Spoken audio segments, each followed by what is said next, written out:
Hi, I'm Apothecary Mary, and today we are going to talk about cottonwoods at the creek. Cottonwoods are part of the willow family, so they contain salicylates. So if you are allergic to aspirin, you should definitely avoid this plant. It's important to mention that I'm not a medical professional, but I am a forager and an herbalist. If you are taking medication, definitely talk to your doctor before consuming cottonwood. Here we have a cottonwood tree. You can tell by the dark gray-brown bark and the deep furrows in the bark.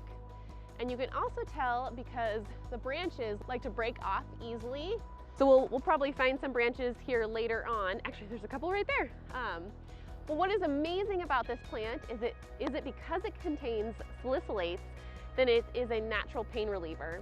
It helps reduce fever and it helps with bruise and wound care. A lot of the cottonwood branches easily break off after storms or even just a wind.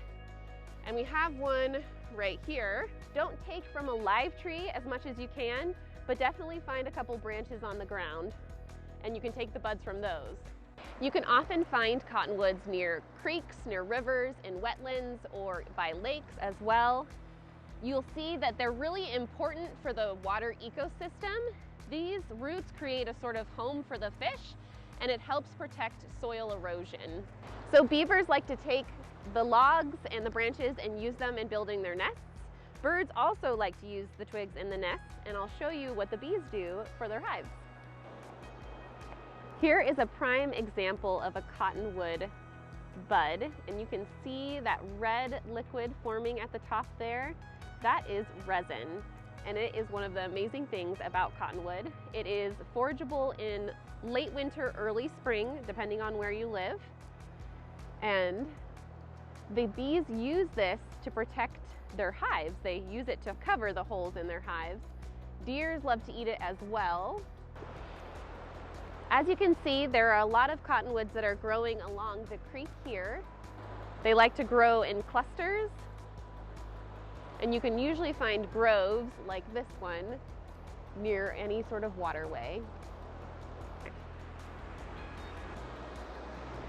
Here we have a bunch of baby cottonwoods, and you can actually see that the deer have eaten off the buds. There's just a couple just hanging out here trying to grow.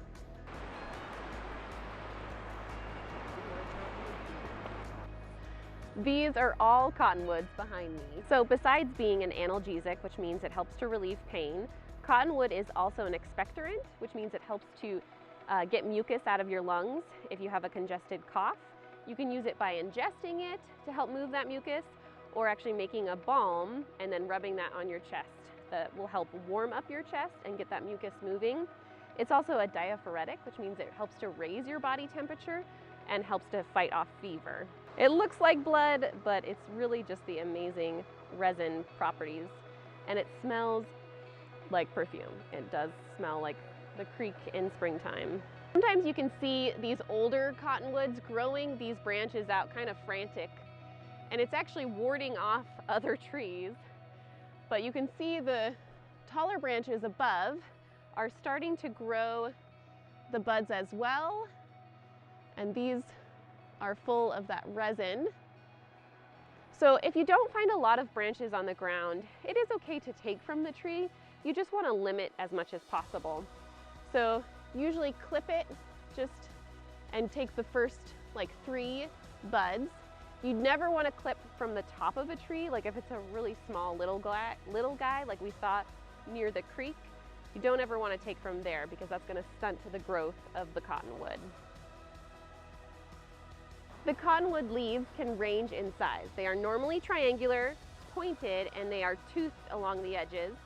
Sometimes they're a little bit heart-shaped on the bottom, and one tree can produce many sizes of leaves, as you can kind of tell by these dried up leaves.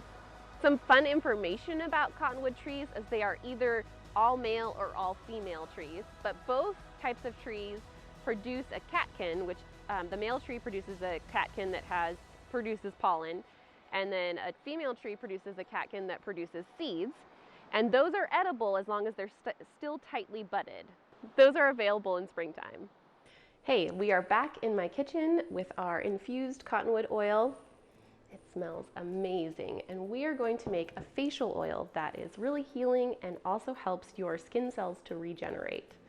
So we're going to take just a little bit of this cottonwood infused oil and we're going to put it in a little glass jar with a pipette. We're going to do just a couple pipettes into the glass jar, into our little glass jar. Now, cottonwood infused oil has amazing anti-inflammatory and antibacterial properties. And all we need is that cottonwood infused oil, and then we need another carrier oil, which we're using jojoba oil. Jojoba oil is really close to our skin's pH.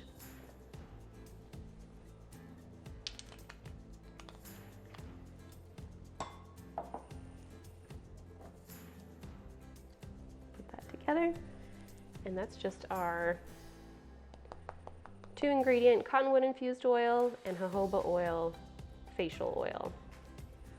And you can see it's just starting to mix there.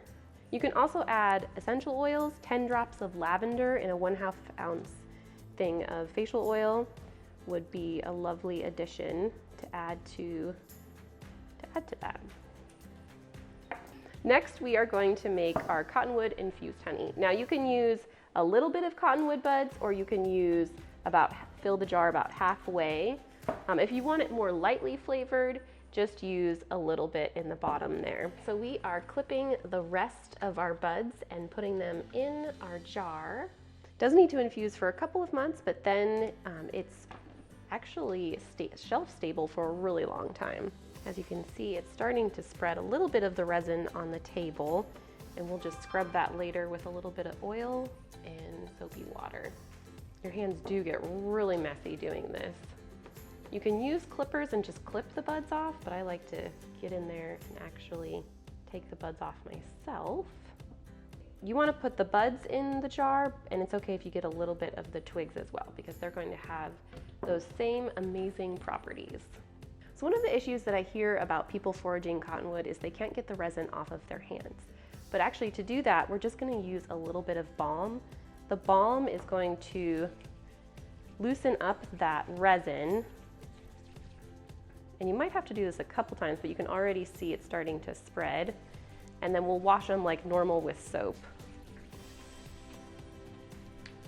And then get your soap on top of that. So now they're just a little bit stained. They're no longer sticky. You can do it one more time to help pull that resin off. This is just one of the benefits of foraging. It's like a hand massage. So we're gonna warm up our honey just a little bit so it's liquid enough to go into our jar. And for our next trick, we're going to make a cottonwood infused balm. So I'll show you what a finished balm looks like. It's a really dark color, but it's going to be really great for skin healing, for any sort of sprains or bruises, and just topical wound care as well. So we're going to use 1/2 cup of our cottonwood infused oil. And we're going to use 2 tablespoons of beeswax pastilles.